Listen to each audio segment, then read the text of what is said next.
Hi, இன்றைக்கி நம்ம வீடியோவில் என்ன பார்க்க போகிறோம்னா, ரொம்ப நாளாக நான் சொல்லிக்கிட்டு இருந்தேன் வீடு விற்க போகிறேன், வீடு வாங்க போகிறேன்னு சொல்லிக்கிட்டு இருந்தேன். ஒரு வழியாக வீடை விற்றாச்சு, ஒரு வழியாக புது வீடு வாங்கி கிரக பிரவேசமும் முடிச்சாச்சு. அதுக்கு வந்த முதல் கிஃப்ட்டு நம்ம சரண்யா கிட்டே இருந்து எப்படி இருக்குன்னு பாருங்கள். நான் வீட்டுக்கு வர்றதுக்கு முன்னாடியே என்னை தேடி வந்த ஃபஸ்ட்டு கிஃப்ட்டு இந்த கோமாதாங்க. அப்படியே 24 கேரட்டில் அப்படியே தக்குன்னு சொல்லிக்குன்னு சொல்லுவோம்ல, அந்த மாதிரி சொல்லிக்குது. சின்ன சின்ன வேலைப்பாடெல்லாம் ரொம்ப அழகாக இருந்துச்சு. நார்மலாக எல்லோரும் சொல்லுவோம் தேவர்கள் முனிவர்கள் எல்லாமே இந்த கோமாதாவில் இருக்கும் சொல்லுவோம்ல.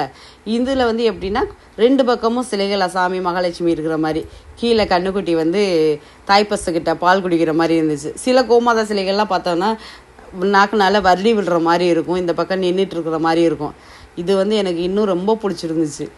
அதில் பாருங்கள் அழகாக அப்படியே இந்த நம்ம ஊர்லலாம் சொல்லுவாங்கள்ல, மாடுகளுக்கு வந்து சோழிச்சு வைக்கையில் ரொம்ப அழகாக இருக்கணும், அது மாதிரி இந்த மாட்டில் வந்து ரொம்ப அழகாக சோழிச்சிருந்தாங்க. எனக்கு ரொம்ப பிடிச்சிருந்துச்சு. ஃபஸ்ட்டு கிஃப்டே வந்து மனசுக்கு ரொம்ப ஹாப்பியாக இருந்துச்சு. யார் யாருக்கு பிடிச்சவங்க லைக் பண்ணுங்கள், ஷேர் பண்ணுங்கள், மறக்காமல் நம்ம சேனலை சப்ஸ்கிரைப் பண்ணிடுங்க. தேங்க்யூ. எப்படி இருக்கா அழகு? கோமாதாலே புஸ் புஸ்ன்னு சூப்பராக இருக்குல்ல, அழகான கோமாதா.